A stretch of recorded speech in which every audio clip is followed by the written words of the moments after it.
adúgbò fọlùwọ́ bá wa ọlọ́nkọ́mọ́sá bá wa ṣe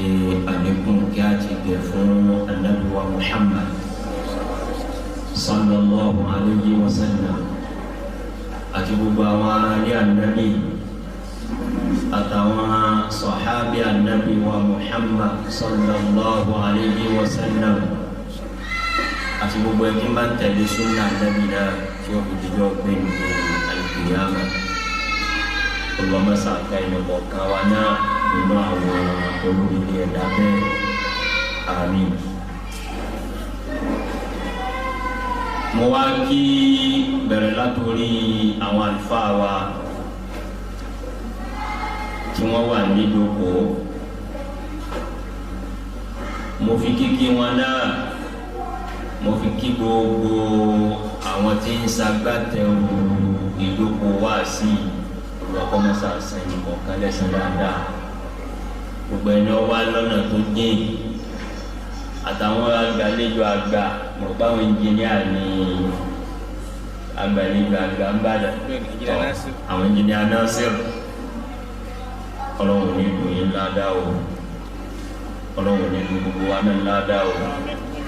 Mo wá kí gbogbo àwa tí wọ́n ń ké sí gẹ́gẹ́ báwọn tí a máa ti wí tí à ń forúkọ Ọlọ́run orúkọ ẹ wá gbọ́rọ̀ Ọlọ́run pè yín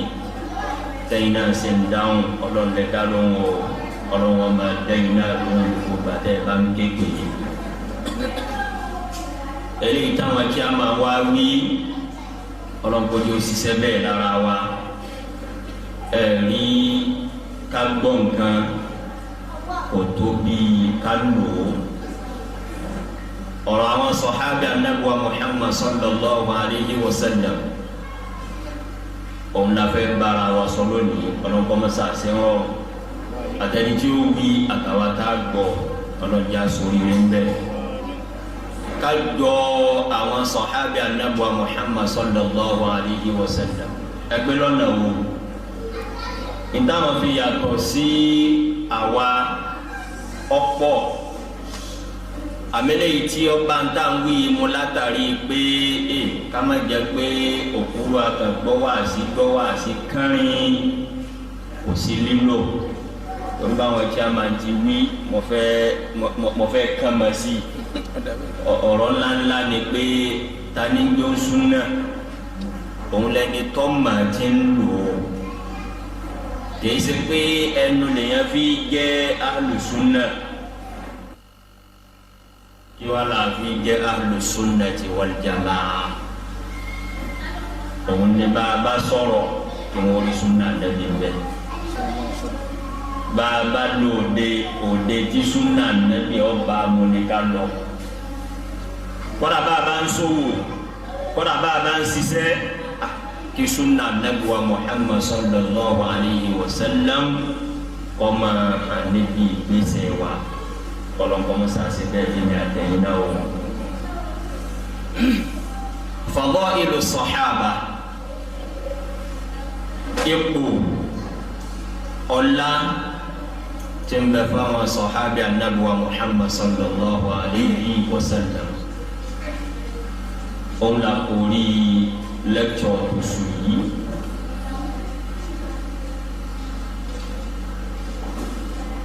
Ànábì wa Muhammad sallallahu alayhi wa sallam ẹ̀ńtọ́nà fi ṣàánú èmi àtẹ̀yìn àti gbogbo àgbáńlá ayé.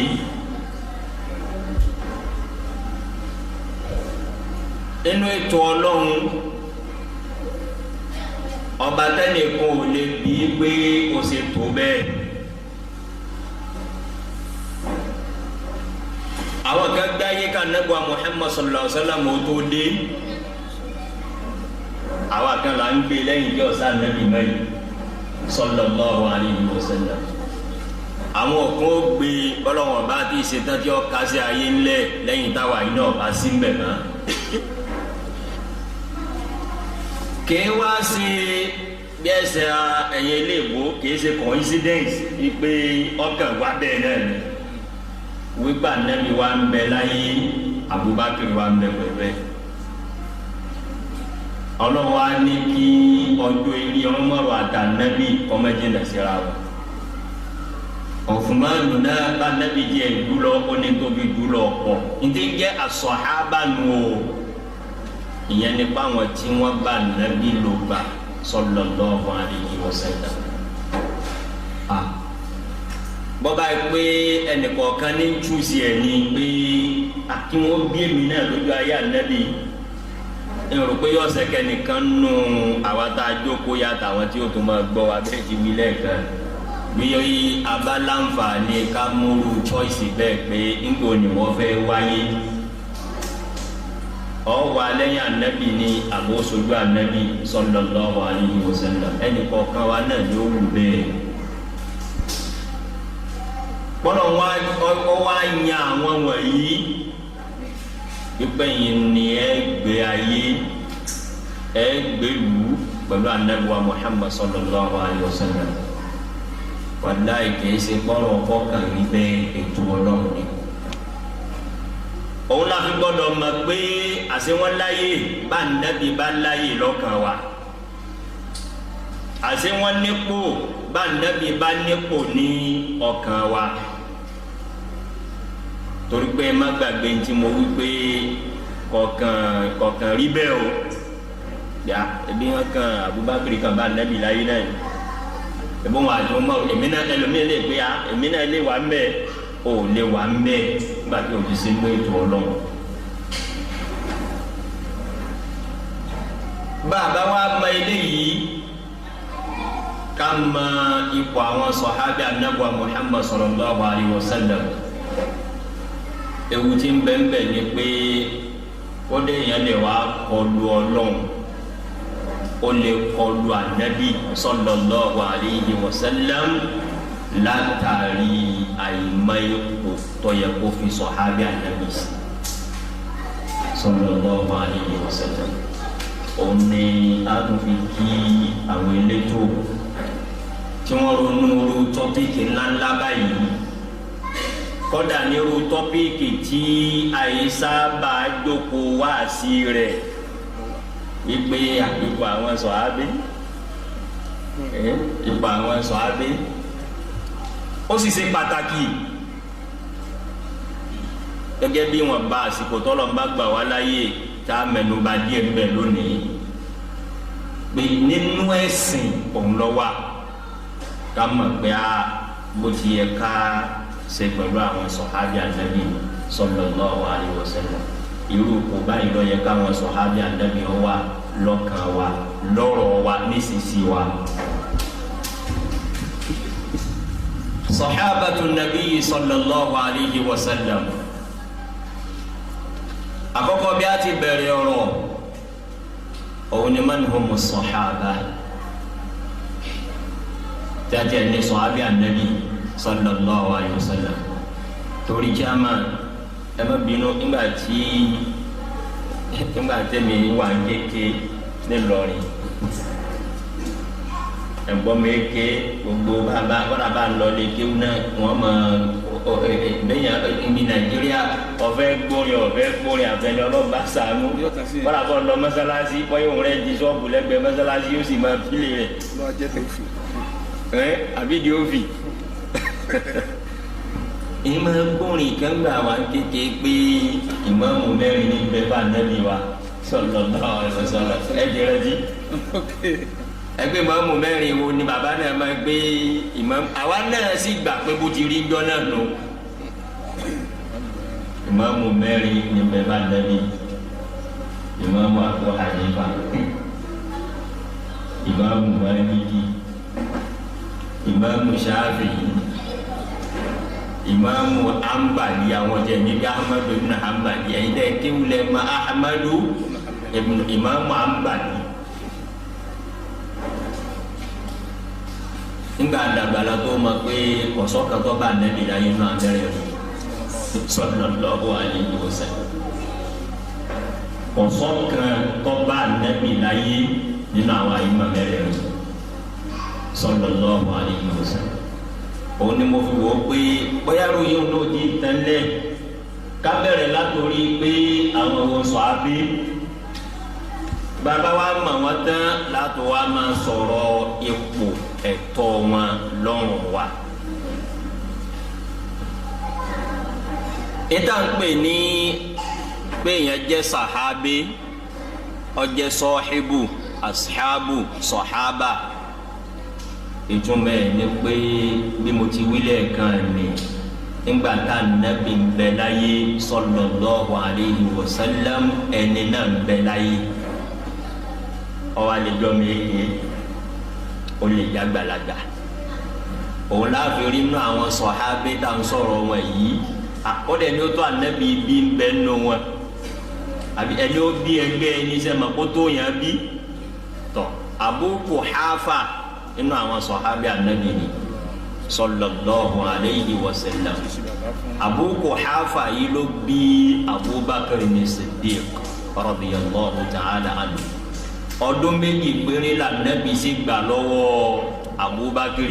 sẹ́mi bàbá Abu Quhafa tó Ànábì bí àsìwí inú àwọn sọ̀hábé Ànábì sallallahu alayhi wa sallam. bàbá tún wá kà lọ́nà bíi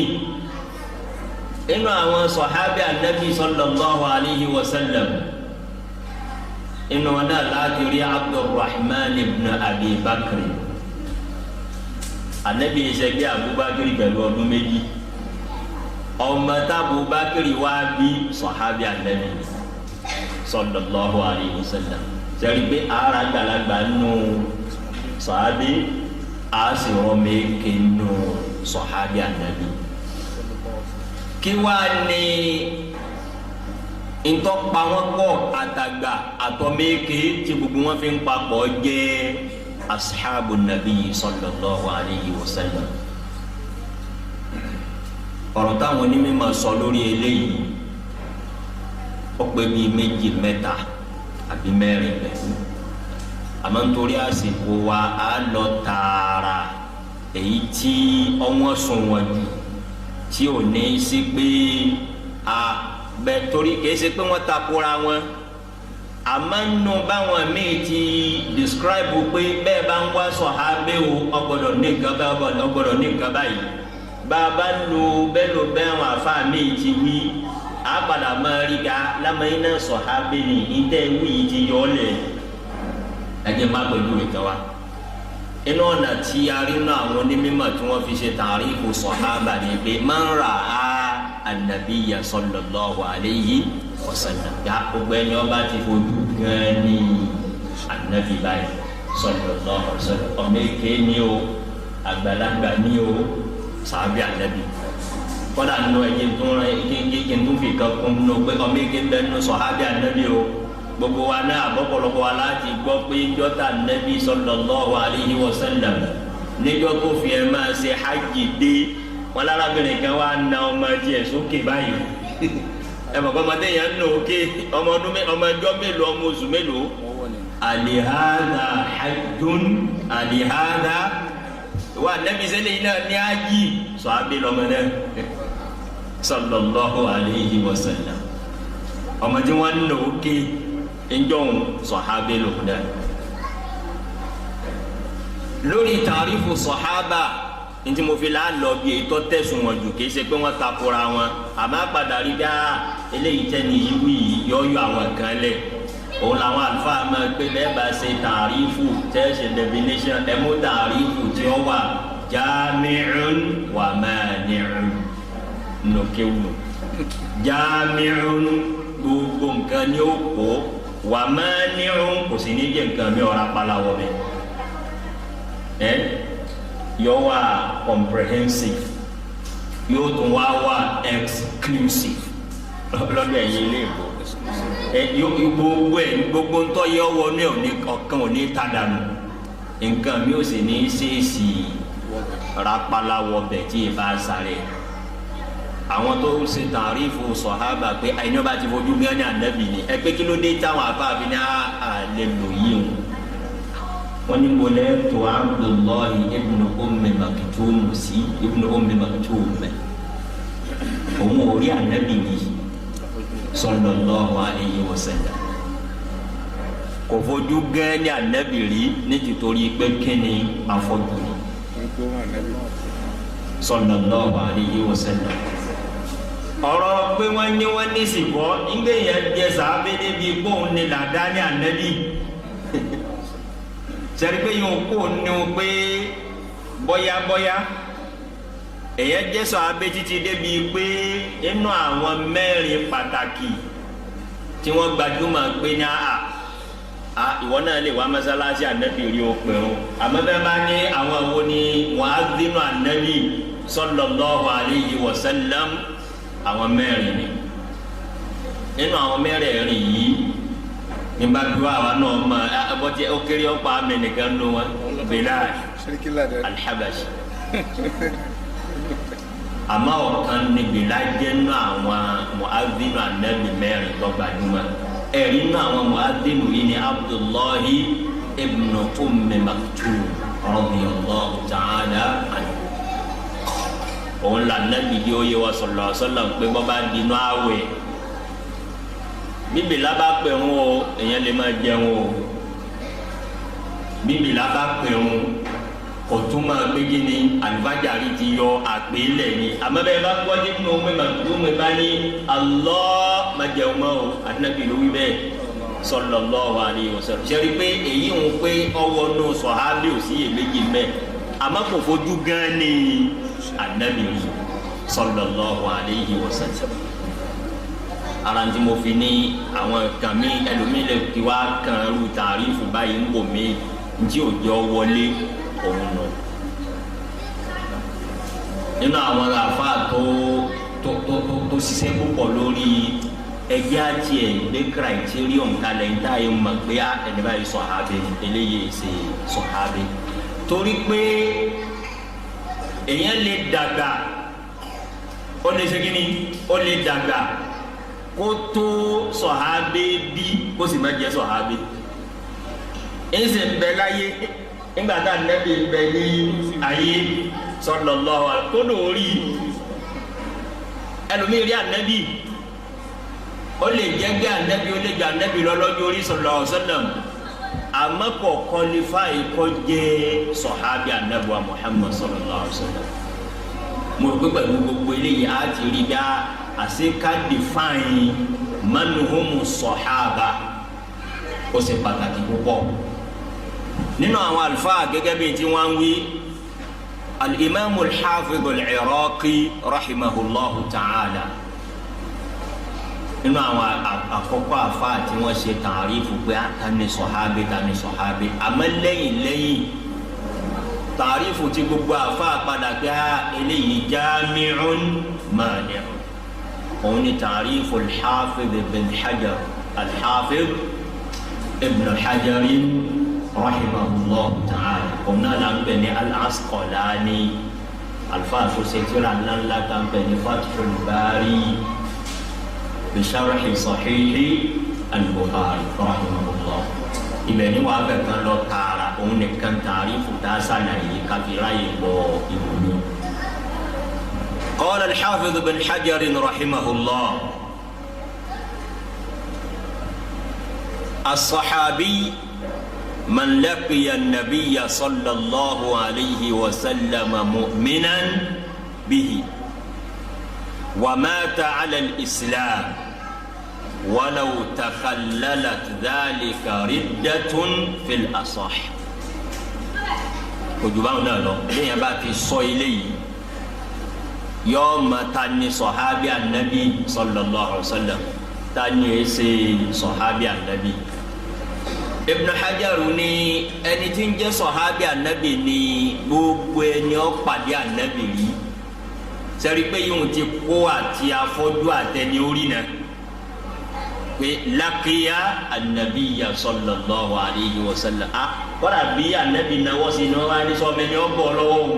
anabi nu o laqiya anabiya sallallahu alayhi wa sallam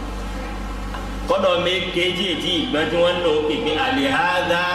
hajjun laqiya anabiya sallallahu alayhi wa sallam gbogbo ẹni ọba ti pàdé anabi èyí wọn automatically mẹ́ni pé ń bẹ láyé anabi sallallahu alaihi wasallam kìí wá ṣe pé anabi gbé Mákà ó gbé Mádínà òun ọ̀wá kú nílùú tiẹ̀ tá Ànábì fi kú láyé ìwé lẹ́yìn wọ́n ṣe sọ̀hábẹ́ ìtumọ̀ lákìyà nu man laqiya an-nabiyya sallallahu alaihi wasallam. irú báyìí òun lọ kán náà àwọn aṣáájú wa dáadáa an-Najashi rahimahullah òun ni wọ́n fi ka Najashi kúnú àwọn sọ̀hábẹ́ Ànábì Muhammad sallallahu alaihi wasallam. tani Najashi òun ni ọba Ethiopia lójú ayé Ànábì sallallahu alaihi wasallam. Ànábì gbúrò ẹ̀ dáadáa débi pé ńgbà tí ilẹ̀ lè má wọn mùsùlùmí Mákà Ànábì lẹ́yìn kẹ́ sálọ ọ̀dọ́ ẹ̀ ọba dáadáa ní tí èèyàn yẹn jẹ. àmọ́ àǹfààní tọ́lọ̀ náwọn mi ò ní pé laqiya nabiyya sallallahu alayhi wa sallam Ànábì ló dúró yẹ àwọn wọ́n dúró yìí irú rẹ̀ ò wáyé láàrin Ànábì àti An-Najashi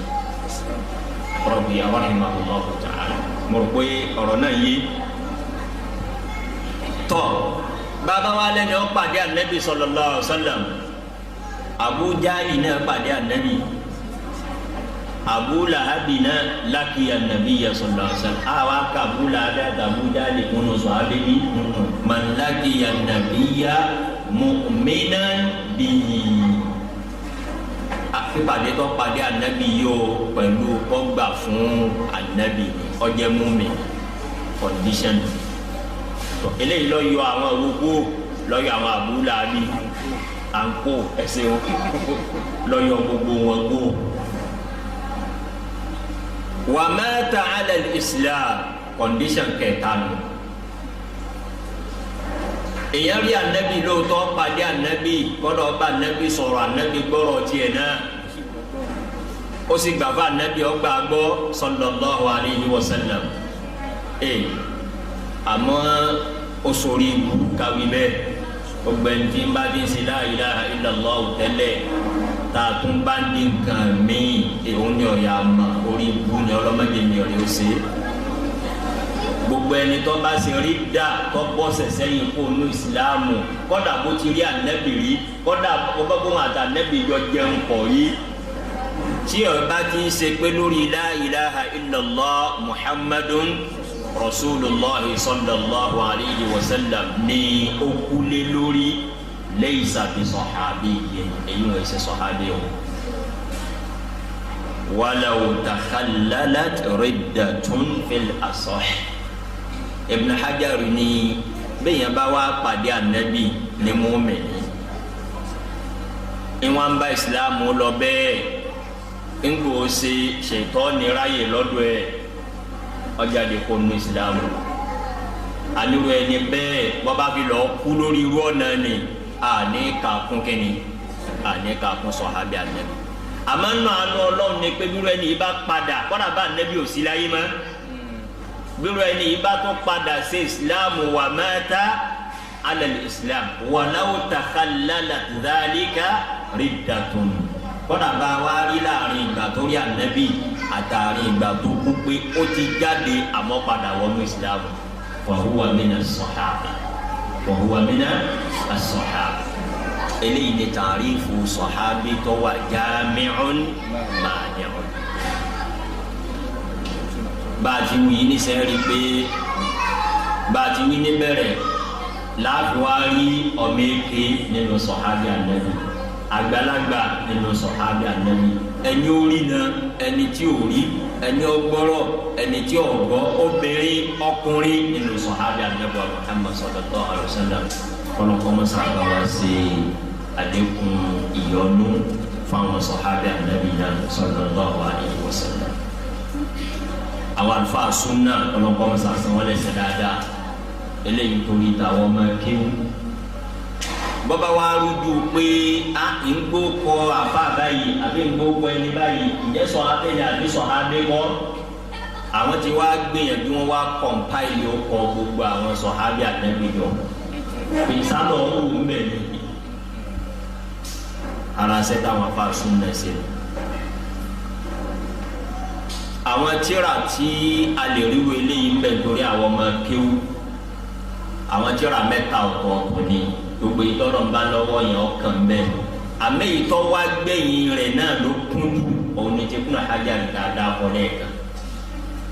bẹ́ẹ̀ bá rí tíra tá ń pè ní Usdul Ghaba Usdu al-Ghaba tí al-Imam Ibn al-Athir òun ló ṣe an-Nihaya fi Gharib al-Hadithi wal-Athar. bẹ́ẹ̀ bá rí yóò gbogbo kọ sọ̀hábí Ànábì àtọ̀mẹ́kẹ́ àtàgbà àtọkùnrin àtọbìnrin. tíra kejì òun ni al-Isti'ab fi ma'rifati al-ashab ẹni bàǹkà mímbẹ yàtọ̀ fún pinni lamẹ́yìn sọ̀hábí Ànábì Lagazeli sọ̀hábí Ànábì òun ti èyí tá alfa gba al-Hafiz Ibn Abd al-Barr rahimahullahu ta'ala ara Afrika ní àyìn ní àgbáyé ọlọ́kọ́ mọ́sá bá wa sàlékún kẹfọ́ ẹ̀rí tíra tí mo wá ní bẹ́yàn bá rí méjèèjì bọ́ bá ti rí kẹta ìtòrò ńlọgbẹ́yìn òun kó gbogbo ń táwọn méjèèjì kó sínú òun lọ́wọ́ gbajúmọ̀ jù lónìí òun là ń pè ní al-Isaba fi tamyiz as-sahaba lil-Hafiz Ibn Hajar al-Asqalani rahimahullahu ta'ala. ẹ̀rí àwọn ọmọ kéwú ilé yóò wúlò fún wa púpọ̀ gbogbo ẹni tí ń jẹ́ sọ̀hábí Ànábì pátá bẹ́ẹ̀ bá ti sí al-Isaba yìí volumes ni o èyí ṣe tí ó rẹ̀ yọ̀ kan o àmọ́ sọ̀hábí kan tàdà ló ń bẹ́ẹ̀ wọ́n sá lọ wò kọ́dà wọ́n ti wá bá wa tó alifabẹtikálì ẹni tó kọ́ tí ẹ bá bẹ̀rẹ̀ pẹ̀lú àléébù sá lọ bí àléébù ẹni jíjẹ ẹ bá bẹ̀rẹ̀ pẹ̀lú bá sá lọ ń dà bá kọ́dà wọ́n sọ̀tàn ìgbésí ayé rẹ̀ síbẹ̀ ọlọ́nkọ́ wọn sábà wa kẹ́ àwọn àlùfáà súnà gbogbo eléyìí tá a bá máa sọ ẹlòmíì ọmọ yìí iṣẹ́ ńláńláńláńlá ọkàn rò pé akànfẹ́ràn Ibn Taymiyyah ni wàhálà àwọn kan pọ̀ ń pa Ibn Kathiri ni bọ́rọ̀ bá sì dé wọn ní Ibn Hajari yóò rí bẹ́ẹ̀ sẹ́mi rẹ̀ lásẹ̀sẹ̀ máa wá kiriki lónìí pé ẹ̀dàkùnṣe lamẹ́yìn sọ̀hábẹ́ ni ẹ̀dàkùnṣe làkàṣẹ́gbè sọ̀hábẹ́ ni nbọlọfẹ kiri lọ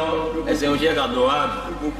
àwọn ti ṣiṣẹ́ ìkàlẹ̀ ọlọmọ musa àwa kẹ wọn tọ káwọ tó wa àwọn tí a máa ní káwọ jẹ tó wá ké ọdún dọrọ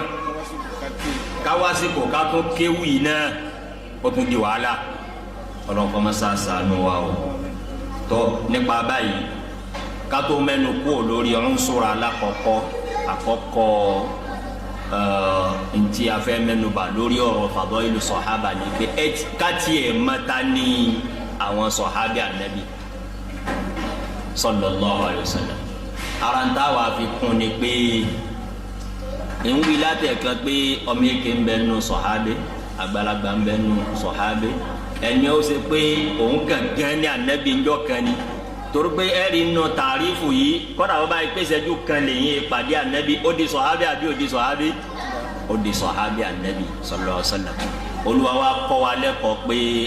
Ọlọ́run yìí sọ́ba alábòsí o àwọn kan wá jókòó tà Ànábì lọ́dún kan ọlọ́dún méjì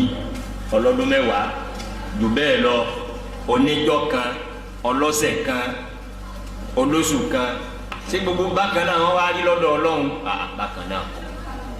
kọ́dà dàrájà tó ń bẹ ní sọ̀hìbà ipò ń bẹ láàrin àwọn sọ̀hábì náà dá àkpọ̀rọ̀ bá gbogbo wa náà sọ̀hábì o àmọ́ àwọn ọ̀gá yìí